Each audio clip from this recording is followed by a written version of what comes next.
Hey, it's Biddy Penny. Welcome to my channel and welcome to Kendra's Card Challenge number 17. Hey guys, so it's time for Kendra's Card Challenge number 17 and I joined the team for this session and I'm so excited to participate in the card challenge and be a part of Kendra's journey. She puts out quarterly challenges, in case you didn't know. So this one's going to run January through March, and it is a card challenge where you take 6 sheets of paper and you make 15 cards. There's very specific cutting instructions for each sheet of paper. This is color coded, which is very helpful, and they are also labeled with letters.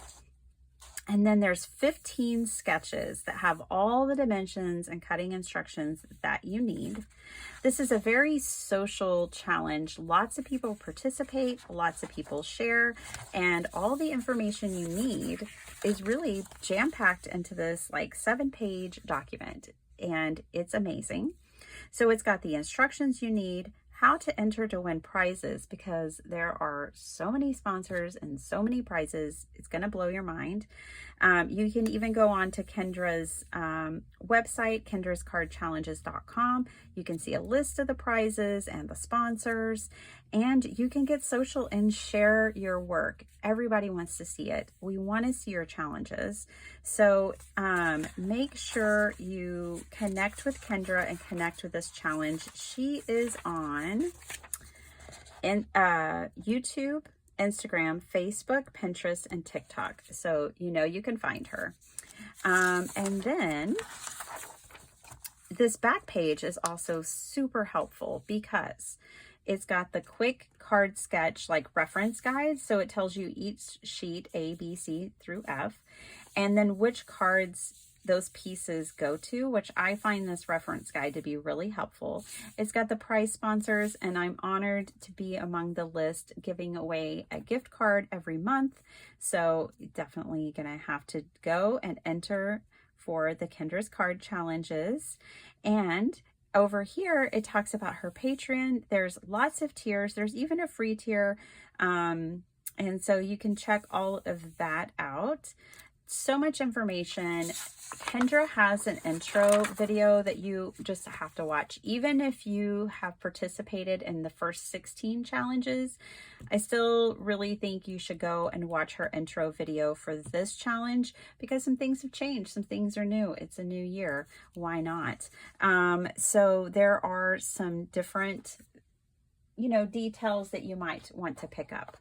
Okay, so every time you hop along in the playlist, listen for a passphrase. Well, it's a giveaway phrase, really.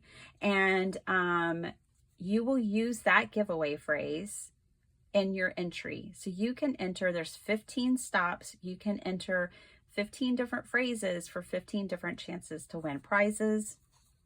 And my phrase, I'm delighted to say, is Crafty Critta. I love Michelle and Scott, and I am so excited. Crafty Critta is an Australian-based company, and they specialize in foils and foiling, but also lots of other things, so you should definitely check them out. But that is your passphrase. That's your giveaway phrase for my video. Now, there's not a ton of time, but I do want to share my card with you and a little bit of my thought process. I today am making sketch number 2. Okay, so that's what we're going to work with today, which is right here, sketch number 2. It, again, is color coded, which is very, very helpful. And it tells you paper A, paper B, 2 from D, and 1 from C, plus some matting layer numbers. And so all you need is right here. So we're going to make sketch number 2. And, I like to change things up. So let me show you my card. For today's card, I'm using the Gilded Rose paper pad, which I just released in my shop at biddypenny.com. And my paper pads are a little different than most, which is why I create them. They're very ephemera heavy. So these are pieces that I've worked with previously. but they have a lot of ephemera that you just simply you can fussy cut if you want, but a lot of these things are designed for quick and simple cutting. You get 4 sheets of each. See, lots and lots of ephemera, but I do also include backgrounds, but my pages are a little different. For one, they're 6 by 8 instead of 6 by 6, and I design half sheets. So I design sheets so that the page can be cut right in half, and you have a 4 by 6 piece that you can either use on an A2 or a 5 by 7 card. So I'm going to have to approach this card challenge a little differently if I'm going to use this. Now, you can just make one card at a time because you have the dimensions. So if you wanted to use different paper pads, you most certainly could. So I'm going to approach my card today a little differently, and I am going to cut my pieces specifically using the measurements versus cutting the 6 sheets the way the challenge is designed. But you know me. Well, maybe you don't, but I'm always just kind of doing whatever, and a very free spirit. I always make things my own. So instead of cutting the 6 sheets today, I'm just going to cut the measurements for the pieces that I need. These are the 3 sheets of paper that I've chosen for my card today.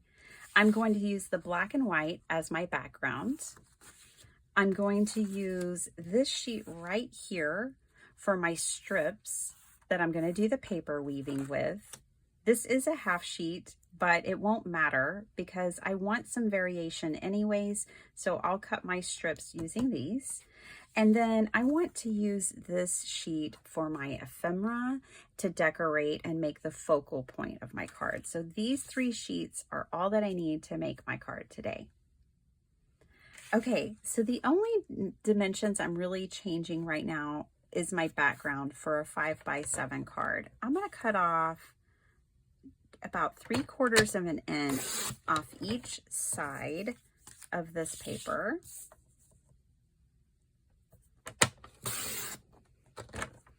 And that's going to give me about 4.5. Yeah, 4.5. So then I'm going to take it, turn it, and cut it to 6.5. I'm being mindful for this particular sheet of paper that I want the top of the pillars still intact. So I cut from the bottom because I didn't mind that missing. So now I have my background piece. And the next thing I'm going to do is cut my strips for the weaving. Now, you don't have to weave your strips, but that's what I plan on doing with mine. I'm following Kendra's measurements here. So this paper is 6 by 8, so I'm just trimming it to 5. It would be 5 by 8, and then I'm cutting my strips.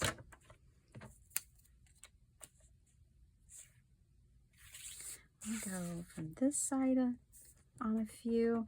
I could go slightly bigger, but we'll keep it at the same dimensions. So I need a few of those. I need roughly 5. So let's make this one a little bigger. We've got the paper. So I'm going to make these 1/4 of an inch larger than her sketch calls for. And now I have this really cool piece of paper left over that I can still play with, actually both sides.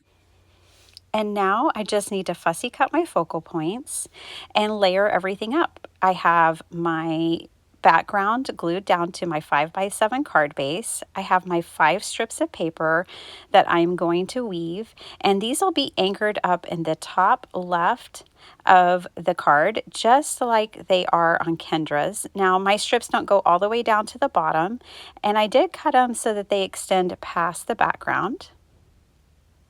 Once I have those kind of weaved together, then I'll add my focal point and my stars. Some of them I thought about layering behind. And this was so much fun. I really love the way this card came together in the end. Okay, you guys, I have everything glued down. Let's add the final little piece of our card here. I'm going to add the sentiment that says seen and noted. This is from Tim Holtz. It's some of his label stickers. They're older. They're in my stash. I had actually gotten them on clearance. And so let's take a look at the finished card. This was so much fun. I had a blast making just this one single card, but I can't wait to do the whole challenge. Make sure you follow along with a playlist so that you can hop along. It makes hopping so much easier. And grab your password for each video, get your entries in, and we can't wait to see what you make.